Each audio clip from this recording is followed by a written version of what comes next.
Hello friends, स्वागत है आपका अकाउंटिंग अड्डा यूट्यूब चैनल पर।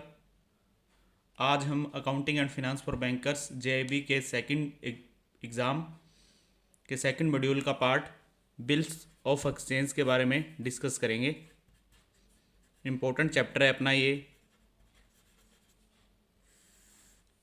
3 से 4 नंबर तक के क्वेश्चंस एग्ज़ाम में पूछे जा सकते हैं। हाफ नंबर में भी क्वेश्चंस थ्योरी बेस्ड रह सकते हैं, 1 नंबर में भी रह सकता है। ड्यू डेट निकालने के बारे में समटाइम पूछ सकता है और जनरल एंट्रीज भी रहेगी यहाँ पे। 3 से 4 नंबर का मैटर अपने मान के चलते हैं एग्ज़ाम में।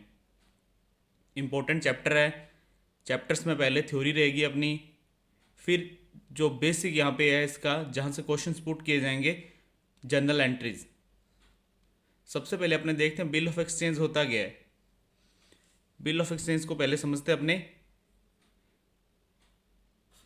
ए और बी दो पार्टी है। ए ने बी को 1 लाख रुपए का सामान बेचा है। ए सेलर है और बी क्या है, बायर है। ए ने बी को 1 लाख रुपए का कोई भी प्रोडक्ट बेचा है।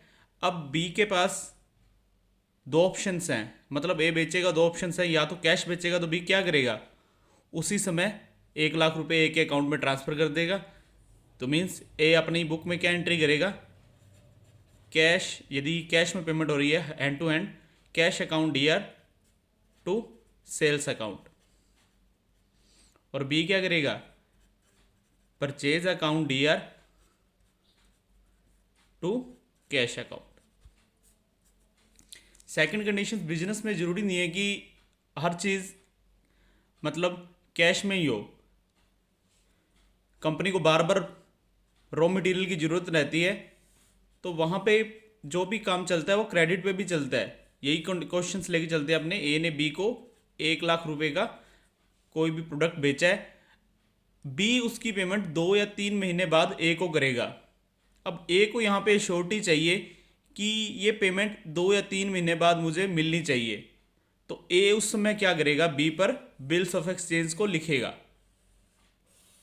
किस टाइप का रहता है बिल ऑफ एक्सचेंज अपने देखते हैं। स्टैंप लगी रहती है यहाँ पे, इस पे लिखा रहता है कि बी 3 या 2 महीने बाद, टाइम फिक्स रहता है, आफ्टर 2 मंथ्स ए को पेमेंट करेगा। यहाँ पे साइन रहते हैं ए के। ए कौन है यहाँ पे, सेलर। और बी फिर उसे क्या करता है, एक्सेप्ट करता है, एक्सेप्टेड बाय बायर, या अपने यहाँ पे लिखेंगे तो बी। दोबारा बता रहा हूं, ए ने बी को क्रेडिट पर माल बेचा, बी उसे 2 महीने बाद पैसा वापस देगा। ए को श्योरिटी चाहिए, तो ए क्या करेगा, बी पर बिल ऑफ एक्सचेंज लिखेगा। बिल ऑफ एक्सचेंज के अंदर लिखा रहेगा कि बी ए को 2 मंथ्स बाद पेमेंट करेगा। ए यहाँ पे अपने साइन करेगा, फिर ये भेज दिया जाएगा बी के पास। बी इसे एक्सेप्ट करेगा। जब बी इसे एक्सेप्ट कर लेगा, फिर उसके बाद ये क्या पूरी प्रोसेस क्या कहलाएगी, ये इंस्ट्रूमेंट क्या कहलाएगा, बिल्स ऑफ एक्सचेंज। मीन्स जब भी क्रेडिट पर रहेगी ना कोई भी चीज़, क्रेडिट पे कोई भी परचेज की है, तो वहाँ पे बिल ऑफ एक्सचेंज बनेगा अपना। अब इसकी थ्योरी देखते हैं पहले अपने। थ्योरी में क्या है, bills of exchange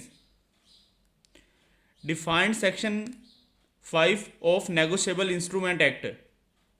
N instrument written by seller, लिखेगा कौन इसे, सेलर लिखेगा, जो भी प्रोडक्ट को सेल कर रहा है। An instrument written by seller, signed भी क्या होगा, सेलर और बायर दोनों के थ्रू होगा। यहाँ पे उसके ऊपर साइन किसके द्वारा होगे, सेलर भी करेगा और बायर भी करेगा।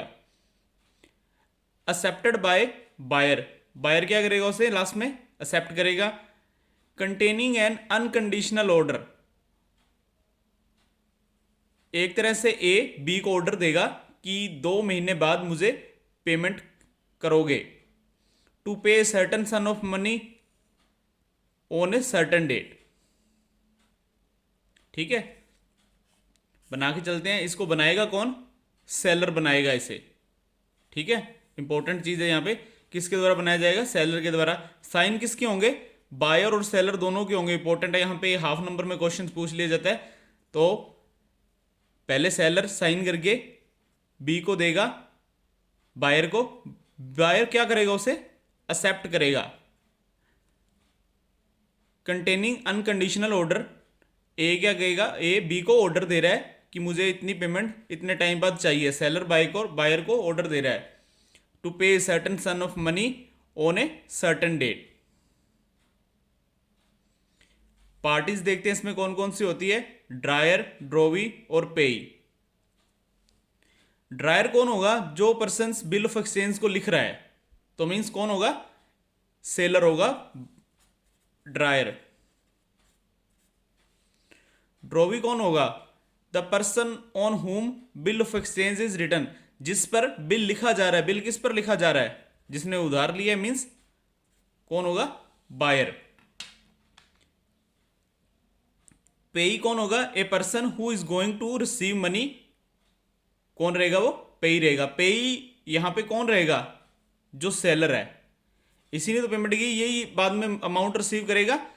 तो अगर सेलर अपने पास लास्ट तक ये बिल रखता है तो इसका पेई कौन होगा, सेलर होगा। नहीं तो इसका किसी को आगे एंडोर्स कर दिया, डिस्काउंट करवा दिया, तो उस समय बैंक रहेगा। वो नेक्स्ट कंडीशंस में अपने देखेंगे।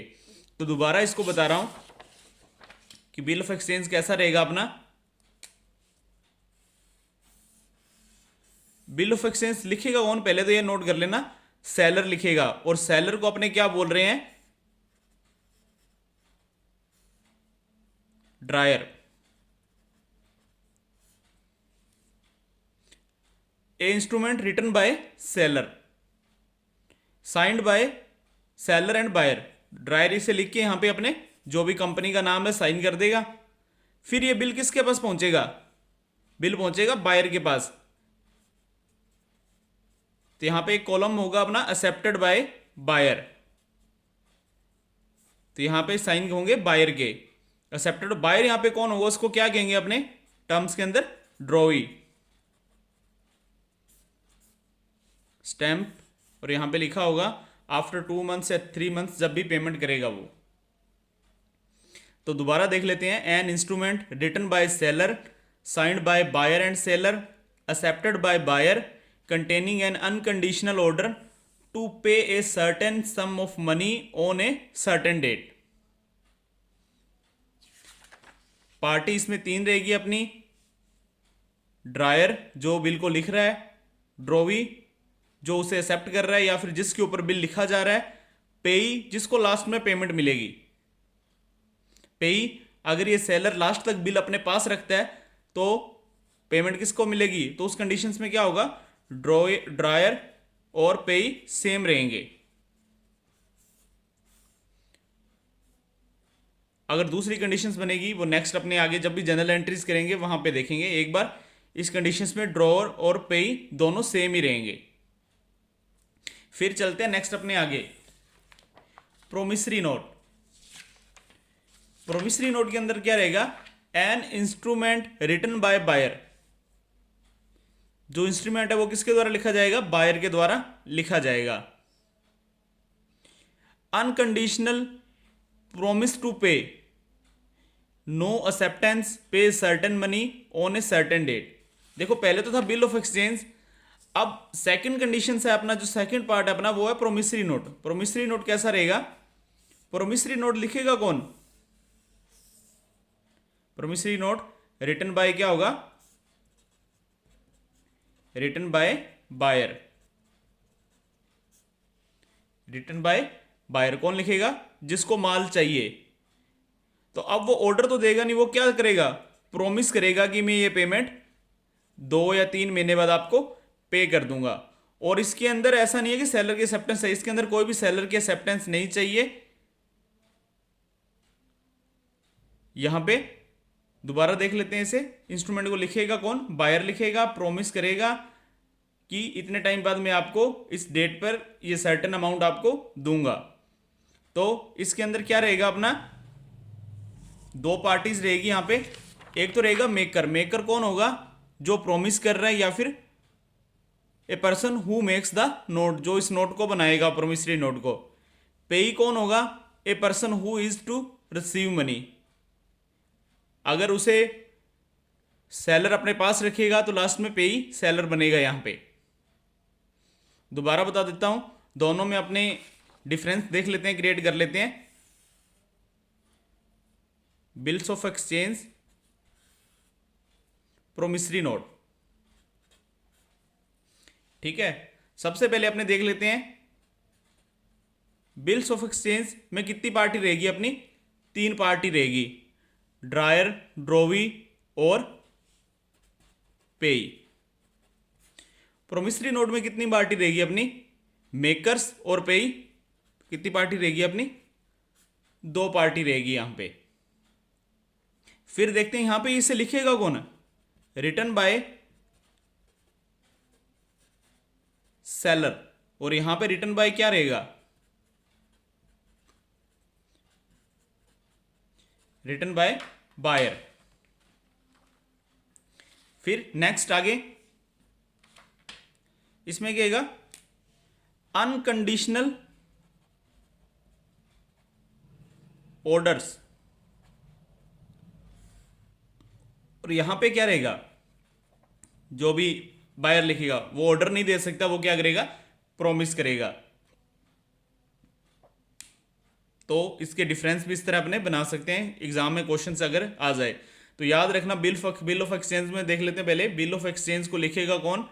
ड्रायर लिखेगा, सेलर लिखेगा, फिर ड्रोवी को देगा, ड्रोवी उसे एक्सेप्ट करेगा, फिर वो बिल ऑफ एक्सचेंज बनेगा। 3 पार्टीज वहां रहेगी, ड्रॉयर, ड्रोवी और पेई। प्रोमिसरी नोट को कौन लिखेगा? बायर लिखेगा। ये दोनों चीज याद रखना आप कि बिल ऑफ एक्सचेंज को कौन लिख रहा है और प्रोमिसरी नोट को कौन लिख रहा है। फिर अपने नेक्स्ट देखते हैं आगे। डिफरेंस अभी अपने बनाए थे, तीनों के डिफरेंस मैं आपको बता रहा हूं जिससे पूरा टॉपिक अपना क्लियर हो जाएगा। यहां पे डिफरेंस किस किस के बीच में है? Promissory note, bill of exchange और चेक पे। पूरी थ्योरी पार्ट अपनी इसी विंडो के अंदर कंप्लीट हो जाएगी। देखो पहले पार्टीज को लेके चलते हैं। तो प्रोमिसरी नोट में कौन कौन सी पार्टी होगी? मेकर होगी और क्या होगी? पेई होगी। बिल ऑफ एक्सचेंज में कितनी पार्टी होगी? ड्रायर होगा, ड्रोवी होगा और पेई होगा। चेक में कितनी पार्टी होगी? अगर अपने किसी को चेक काट के दे रहे हैं तो वहां भी 3 पार्टी होगी। ड्रायर जो चेक काटा जा रहा है, ड्रोवी वो बैंक जो स्पेसिफाइड बैंक होगा। आपके पास एसबीआई की चेक बुक है तो वहां पे ड्रोवी, आप किसी को चेक काट के दे रहे हो तो वहां पे ड्रोवी कौन रहेगा? एसबीआई बैंक रहेगा। और पेई जिसको लास्ट में मनी रिसीव होगी। एक्सेप्टेंस, एक्सेप्टेंस की बात हुई थी तो प्रोमिसरी नोट के अंदर कोई एक्सेप्टेंस की रिक्वायरमेंट नहीं होगी। बिल ऑफ एक्सचेंज में क्या होगी? रिक्वायरमेंट होगी। जब देखो बायर उसे एक्सेप्ट करेगा उसके बाद ही तो बिल ऑफ एक्सचेंज बनेगा। तो मीन्स एक्सेप्टेंस प्रोमिसरी नोट में नहीं चाहिए, बिल ऑफ एक्सचेंज में चाहिए, और चेक में भी कोई जरूरत नहीं होती, नॉट रिक्वायर्ड। फिर चलते हैं आगे नेक्स्ट। पीरियड, कितने पीरियड पे? पेबल ऑन डिमांड और ग्रेस पीरियड पे रहेगा। बिल ऑफ एक्सचेंज होगा, ग्रेस पीरियड क्या है नेक्स्ट आगे देखेंगे अपने। पेबल ऑन डिमांड या यूजर्स पे रहेगा ये।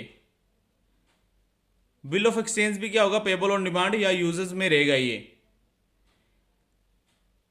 चेक पे क्या रहेगा? Only payable on demand, only payable on demand पर ही रहेगा ये। प्रोमिस या ऑर्डर, प्रोमिसरी नोट में क्या होगा? प्रोमिस करेगा बायर। बिल ऑफ एक्सचेंज में क्या होगा? ये किस पे होगा? ऑर्डर बेस पे होगा। और चेक भी किस पे रहेगा? ऑर्डर पे रहेगा। स्टाम्प, प्रोमिसरी नोट पे स्टाम्प लगी होगी, बिल ऑफ एक्सचेंज पे भी लगी होगी, लीगली रिक्वायर्ड है, और चेक पे नोट रिक्वायर्ड है। कल को ये वाला बिल डिस ओनर होगा तो उस समय क्या होगा? बिल की क्या करवाएंगे? नोटिंग करवाएंगे, प्रोटेस्टिंग करवाएंगे। चेक के केस में ऐसा नहीं रहेगा। फिर चलते हैं नेक्स्ट आगे, क्रॉसिंग। बिल ऑफ एक्सचेंज को कभी क्रॉस नहीं करते, can not be crossed. Promissory note को, बिल ऑफ एक्सचेंज को कैन नॉट बी क्रॉस्ड, और चेक पे क्या रहेगा? Can be crossed. Grace grace day की बात हो रही है, इसमें अलाउ रहेगा, इसमें अलाउ रहेगा। चेक पे कोई ग्रेस पीरियड नहीं होता। आज लिख दिया तो विद इन 3 मंथ्स के अंदर अंदर पेमेंट, नहीं तो फिर चेक क्या हो जाएगा, वो स्टेल हो जाएगा।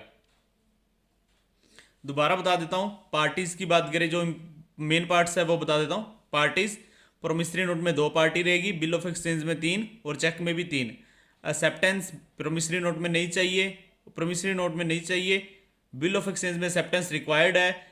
यहाँ पे क्वेश्चन जरूर बनेगा, ये चीज नोट कर लेना। यहाँ पे जब तक बायर उसे एक्सेप्ट नहीं करेगा बिल ऑफ एक्सचेंज को, जो ड्रायर ने लिखा है मीन सेलर ने लिखा है, तब तक वो बिल ऑफ एक्सचेंज नहीं कहलाएगा जब तक उसे ड्रॉई एक्सेप्ट नहीं करेगा। रिक्वायर्ड है, यहाँ पे नहीं रिक्वायर। प्रॉमिस और ऑर्डर, प्रोमिसरी नोट में प्रॉमिस, बिल ऑफ एक्सचेंज में ऑर्डर और चेक में भी ऑर्डर। ग्रेस अलाउ अलाउ और नो ग्रेस डे। फिर चलते हैं नेक्स्ट अपने आगे। A person who is going to receive money against the bill, the said bill will be bills receivable. अब देखो 2 पार्ट्स हैं बिल के, यहां पे मैंने आपको बताया था। अब देखो इस केस में क्या रहेगा अपना, ए और बी। ए ने बी पर बिल लिख के दिया है, ठीक है, तो बी क्या करेगा, 2 मंथ्स बाद इसे पेमेंट करेगा, ठीक है। बी को यहां पे क्या मिलेगी, पेमेंट मिलेगी। देखो ए ने बी पर बिल लिखा, बी ने क्या किया, उसे एक्सेप्ट करके ए को दे दिया। अब ए के लिए तो क्या, ए ने माल बेच दिया, ए के लिए वो क्या है, उसकी एसेट्स है ना, जो भी पैसा मिलेगा कैश। तो मीन्स ए के लिए वो बिल क्या हो जाएगा, बिल्स रिसीवेबल होगा। और बी ने क्या करना है, पेमेंट को पे करना है, तो बिल बी के लिए क्या रहेगा, वो बिल्स पेबल। ये दोनों अपनी करंट एसेट्स रहती है, इस पे डिस्कस करेंगे अपने, इंपॉर्टेंट है ये। बिल्स रिसीवेबल ये अपनी करंट एसेट्स है, और बिल्स पेबल ये अपनी करंट लायबिलिटी है। तो a person who is going to receive money, जो पर्सन उस बिल को रिसीव करने जाएगा, उस बिल को क्या बोलेंगे, bills receivable. A person who is to pay against this bill, जो पर्सन उस बिल के अगेंस्ट पे कर रहा है, मीन्स यहां पे पे कौन करेगा, बी करेगा, तो it will be bills payable. Bills receivable अपनी करंट एसेट्स है, बैलेंस शीट में इसे एसेट साइड में दिखाया जाएगा, करंट एसेट्स वाले पोर्शंस में। बिल्स पेबल अपनी करंट लायबिलिटी है, इसे लायबिलिटी वाली साइड में दिखाया जाएगा, करंट लायबिलिटी के अंदर। ये दोनों चीज इंपॉर्टेंट है यहां पे। फिर चलते अपने नेक्स्ट आगे, मैच्योरिटी डेट इंपॉर्टेंट है। यहां से मैच्योरिटी डेट निकालने के लिए क्वेश्चन एग्जाम में जरूर रहेगा, 1 नंबर में। किस तरह कैलकुलेट करेंगे, पहले अपने से देखते हैं। The date on which the bills is payable, जिस डेट में बिल पेबल हो रहा है, is called maturity date. Maturity date is always calculated by adding 3 days of grace. वहां पे एक डिफरेंस के अंदर मैंने ग्रेस लिखा हुआ था, तो बिल्स ऑफ एक्सचेंज और प्रोमिसरी नोट में क्या करते हैं, जब भी उसकी मैच्योरिटी डेट कैलकुलेट हो जाती है ना, तो वहां पे अपने को क्या करना पड़ता है, 3 दिन ग्रेस के जोड़ने पड़ते हैं बाय एडिंग 3 डेज। फिर नेक्स्ट आगे इंपॉर्टेंट है ये, समटाइम्स क्या रहता है, जिस दिन मैच्योरिटी डेट बनती है ना ग्रेस पीरियड को जोड़ने के बाद, समटाइम्स वहां पे पब्लिक हॉलीडे होती है। मींस जैसे आपकी जो मैच्योरिटी डेट थी 3 डेज ग्रेस पीरियड जोड़ने के बाद 2 अक्टूबर आ गई। अब 2 अक्टूबर में क्या रहता है, हॉलीडे रहती है, तो मींस उस समय अपने उस बिल को कब पे पर करेंगे, द प्रोसीडिंग डेट 1 अक्टूबर को। 2 अक्टूबर रहेगी, 2 अक्टूबर, 26 जनवरी, 14 अप्रैल अंबेडकर जयंती, मींस जो पब्लिक हॉलीडे है अपनी। सडन हॉलीडे का मींस बैंक में स्ट्राइक हो गई, तो मींस वहां पे बिल जो पेबल होगा वो कहां पे होगा, नेक्स्ट डे पे होगा। मींस यदि अगर 25 फैब बन रही है अपनी, तो उस बिल को कब पे करेंगे, 26 को। क्वेश्चन प्रैक्टिस करके चलेंगे इसकी अपनी अभी, तो नोट करना, मैच्योरिटी डेट में हमेशा 3 डेज ऑफ ग्रेस को ऐड करना है। अगर पब्लिक हॉलीडे है तो पिछले दिन बिल पे हो जाएगा, प्रोसीडिंग डेट पे होगा। अगर कोई सडन हॉलीडे, बैंक में स्ट्राइक हुई है, उसी स्टेट में किसी कारण स्ट्राइक है, या कुछ और भी रीजन है जो सडन हुआ है, तो वहां पे कहां पे होगा, द नेक्स्ट डे पे होगा। अब इसकी अपने एक्सरसाइज करके चलते हैं।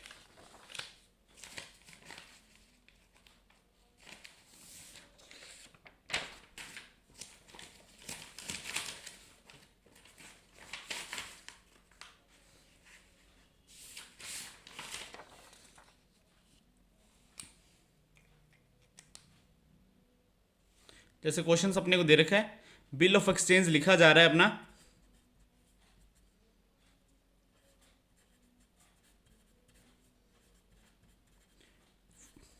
For 3 months, calculate date of maturity. तो देखो इसके कैलकुलेट डेट ऑफ मेच्योरिटी कैसे कैलकुलेट करेंगे। ये बिल अपना लिखा जा रहा है 25/4/2019 को, कितने मंथ्स के लिए, 3 मंथ्स के लिए। तो अपने क्या करेंगे, ये मंथ्स वाला पार्ट है, यहां पे मंथ को ऐड करेंगे। तो ये क्या बनेगा, 25/7/2019, 25/7/2019। अब यहां पे अपने को क्या ऐड करना है, 3 days ग्रेस की और ऐड करने हैं। तो मीन से बनेगा 28/7/2019। इसकी डेट ऑफ मेच्योरिटी कब रहेगी, 28/7/2019 बनेगी यहां पे। फिर आगे नेक्स्ट और क्वेश्चंस देख लेते हैं। सम क्वेश्चंस बना के चलते हैं। अपने को दे दिया 25/9/2021 को बिल लिखा है, 2020 को बिल लिखा है for 5 months, calculate date of maturity. तो 25/9/2020 ऐसे लिखेंगे क्वेश्चंस में। पहले 5 months के लिखे, मंथ्स के नीचे मंथ्स को ऐड करना है। देखो बिल्कुल इजी है। तो क्या बनेगा, 25/14/2020, 14 मंथ्स होंगे नहीं, तो मीन्स अक्टूबर, नवंबर, दिसंबर, जनवरी, फरवरी, 2 मंथ्स ऊपर हो गए ना। तो मीन्स क्या इसकी डेट क्या बनेगी, 25/2/2021 आ जाएगा। तो 25/2/2021। फिर नेक्स्ट आगे देखते हैं अपने, 23 नवंबर को बिल एक्सेप्ट हुआ है, 23 नवंबर 2019 for 2 months, date of maturity calculate करनी है। अब देखो सेम वैसे ही 23 नवंबर मीन्स 11 months 2019, 2 months ऐड होंगे। 23 पहला महीना आ जाएगा 2020 का, 11 और 2 13 हो गए, 13 मीन्स जनवरी आ गई यहाँ पे। फेब तक कंप्लीट 2 महीने ऐड करो आप, दिसंबर और जनवरी। अब इसमें क्या करेंगे, ग्रेस पीरियड ऐड करेंगे। तो ये क्या बनेगा, 26/1/2020। तो डेट ऑफ मेच्योरिटी अपनी क्या रहेगी, ये नहीं रहेगी। ये अपनी 26 को क्या है, पब्लिक हॉलीडे है। जब भी पब्लिक हॉलीडे की होगी तो अपने क्या करेंगे, बिल को पिछली डेट में क्लियर कर देंगे। तो राइट आंसर अपना क्या रहेगा, 25/1/2020। इंपॉर्टेंट है, क्वेश्चंस आपको ऐसे ही पूछा जाएगा एग्जाम में। यहाँ पे ऑप्शन में 26 जनवरी भी होगी, 25 भी होगी। तो ये चीज़ अपने को नोट करनी पड़ेगी। अगर पब्लिक हॉलीडे है तो अपने को क्या करना पड़ेगा, पिछली डेट में बिल को क्लियर करना पड़ेगा। फिर एक और क्वेश्चन लेके चलते हैं, 29 मई 2020 4 months। क्वेश्चंस को करने का तरीका देख लो। 29 मई कौन सा महीना है, 5वां, 2020। कौन सा मंथ है भैया, 4। तो आ जाएगी 29/9/2020। अब इसमें 3 दिन ऐड कर दें। सितंबर में कितने दिन होते हैं, 30 सितंबर होते हैं, 30 दिन होते हैं। तो मीन्स एक दिन ऐड करेंगे तो 30, फिर 1 अक्टूबर, फिर 2 अक्टूबर। तो डेट बनेगी 2/10/2020। ये भी पब्लिक हॉलीडे है, तो बिल किस दिन पे होगा? 1/10/2020। सम टाइम क्वेश्चंस अपने को, ये तो महीने में है तो इजी कैलकुलेट हो जाएगा अपना। सम डेज दिनों में दे दिया जाता है, जैसे दे दिया अपने को 1 जनवरी 2020 को बिल लिखा है 60 डेज के लिए। इसकी डेट ऑफ मेच्योरिटी, यहाँ पे तो मंथ था तो मंथ के नीचे मंथ को ऐड करके हमने निकाल दिया। यहाँ पे क्या करना है? 60 डेज के लिए निकालना है। अब देखो इस कंडीशंस में क्या करेंगे, जनवरी में कितने दिन होते हैं? 31। अब 1 जनवरी को लिखा है, इसको नहीं ऐड करना, तो जनवरी का कितने दिन ले लेंगे? 30।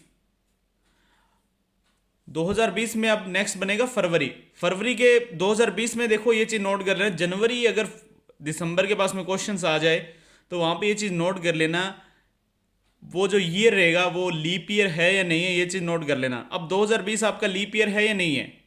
2020 अपना लीप ईयर है, ये कैसे चेक करेंगे ये भी बता देता हूं। 2020 अगर जो भी अपने को सन दे रखा है, ईयर्स दे रखा है, अगर वो 4 से डिवाइड हो रहा है,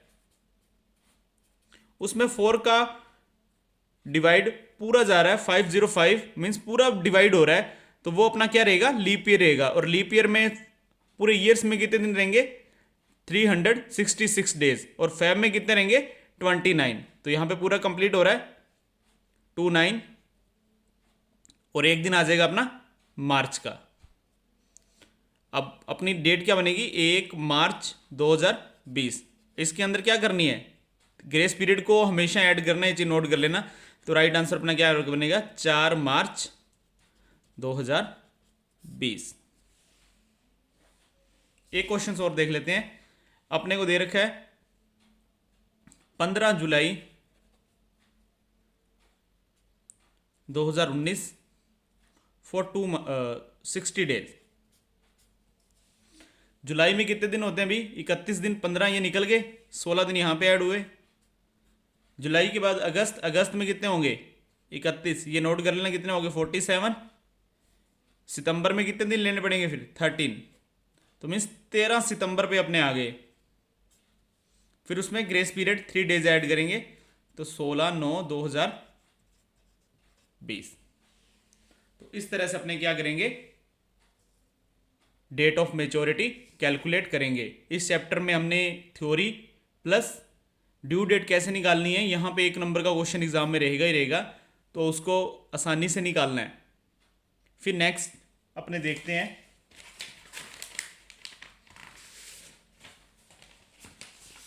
एक क्वेश्चंस में क्वेरी है, उस क्वेरी को सॉल्व करते हैं।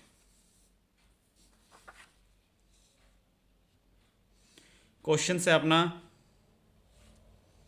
बॉन्ड पे क्वेश्चन है, क्वेरी पूछी हुई है, उसको सॉल्व करते हैं। कैसे उसे सॉल्व करना है? फेस वैल्यू अपने को दे रखी है 10,000, कूपन दे रखा है अपने को 10%, मेच्योरिटी दे रखी है 4 ईयर,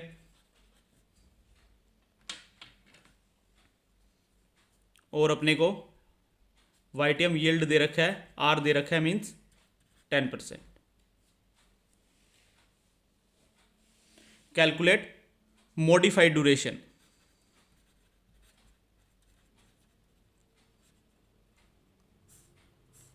कोई भी क्वेश्चन अगर आपको नहीं आता है या समझ नहीं आया तो कमेंट बॉक्स में लिखो। ये कमेंट बॉक्स में लिखा था तो मैं इसे सॉल्व करवा रहा हूं। आप देखो जो क्वेश्चंस मैंने करवाया है उसको कैसे सॉल्व करना है। मैंने इसको 1000 के अकॉर्डिंग करवा दिया है वीडियोस में। आप अपने इसी के अकॉर्डिंग भी करके देख लेते हैं आंसर में। अब यहां पे मॉडिफाइड ड्यूरेशन का फार्मूला क्या रहता है, पहले तो अपने वो देखते हैं एमडी का। मॉडिफाइड ड्यूरेशन को ड्यूरेशन बटे में 1 प्लस वाई, 1 प्लस यील्ड रहेगा यहां पे। ठीक है, क्वेश्चंस के अंदर क्वेश्चन एग्जाम में इतना बड़ा आएगा नहीं, मॉडिफाइड ड्यूरेशन देगा तो अपने ड्यूरेशन को कैलकुलेट, यहां पे अपने को क्या करना पड़ेगा, पहले ड्यूरेशन कैलकुलेट करनी पड़ेगी, फिर उसके बाद मॉडिफाइड ड्यूरेशन। और ड्यूरेशन का फार्मूला क्या है, sigma present value into T divide by sigma present value, ये अपना फार्मूला। अब अपने से सॉल्व करते हैं इसी क्वेश्चन को, इसी वैल्यू के अकॉर्डिंग ही सॉल्व करते हैं अपने। 10% निकालें इसका 1000, तो 1000 डिवाइड बाय 1.1, ये चीज़ क्लियर है ना। 1 प्लस आर को नीचे लिखना है, तो means 1000 divide by 1.1, 1000 divide by 1.1, 1000 divide by 1.1, ये पहले साल के लिए, ये दूसरे साल के लिए तो 2, ये तीसरे साल के लिए तो 3, और फोर्थ ईयर में क्या करेंगे, कूपन प्लस जो भी उसकी पेमेंट है, तो मीन्स कितना हो जाएगा 11,000, 11,000 डिवाइड बाय 1.14। अब इसे कैलकुलेट करना है अपने को।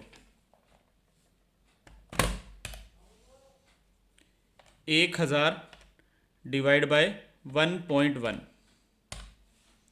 वैल्यू को नोट करते रहना यहाँ पे, 909.09, 826.44, 751.31, 11,000 डिवाइड बाय 1.1, 1 2 3 4,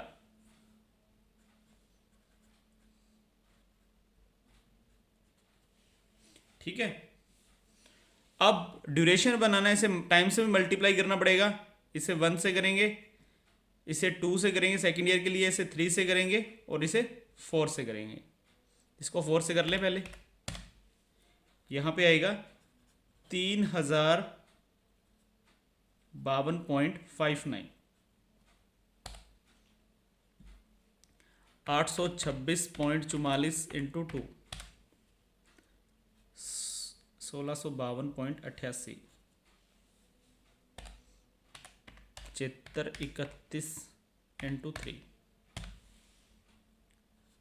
2253.93, इसका तो सेम ही रहेगा 909.09। अब इनको ऐड करें, ये सिग्मा प्रेजेंट वैल्यू से भी ऐड करना है ऊपर वाली वैल्यू को, और जो टी से मल्टीप्लाई करने के बाद आई है इसे भी कैलकुलेट करना है। पहले ये वाली कैलकुलेट करेंगे, 909.09 प्लस 826.44 प्लस 751.31 प्लस 7513.14, तो वैल्यू अपनी क्या रहेगी 9999.98। फिर चलते हैं अपने नेक्स्ट आगे, ये वाली नीचे वाली कैलकुलेट करते हैं। 909.09 प्लस 1652.88 प्लस 2253.93 प्लस 300.52, दोबारा 909.09 प्लस 1652.88 प्लस 2253.93 प्लस 30,052.59, तो बनेगा 34,868.49। इसे डिवाइड करते हैं अपने ड्यूरेशन निकालने के लिए, है ना, डिवाइड बाय 4 टाइम 9.98, तो ये बनेगा अपना 3.48। ड्यूरेशन अपनी कितनी आएगी 3.486, मैंने 3.8 या 3.9 जितना भी आपने लेना है उतना लेके चलो। ड्यूरेशन अपनी आएगी 3.48। अब ये इसमें क्या है, 1 प्लस यील्ड को डिवाइड करना है, 3.48 डिवाइड बाय 1.1, राइट आंसर जो अपना रहेगा 3.16 के करीब रहेगा। अब ऑप्शन में देख लेना वहां पे क्या था, तो राइट आंसर जो अपना रहेगा 3.16 रहेगा। यहाँ पे इतना बड़ा क्वेश्चन एग्जाम में रहेगा नहीं, सीएबी लेवल का क्वेश्चन है। अगर सीएबी में क्या रहता है, केस स्टडी रहती है 5 नंबर्स की, वहां पे आपने को ड्यूरेशन भी पूछ सकता है, मॉडिफाइड ड्यूरेशन भी पूछ सकता है। तो इस वीडियो में इतना ही। वीडियो को लाइक कीजिए, सब्सक्राइब कीजिए, शेयर कीजिए, और जो भी आपकी क्वेरी है उसे कमेंट बॉक्स में लिखिए। मैं इस क्वेश्चंस को दोबारा करवाऊंगा किस अकॉर्डिंग है। तो मिलते हैं नेक्स्ट वीडियो में।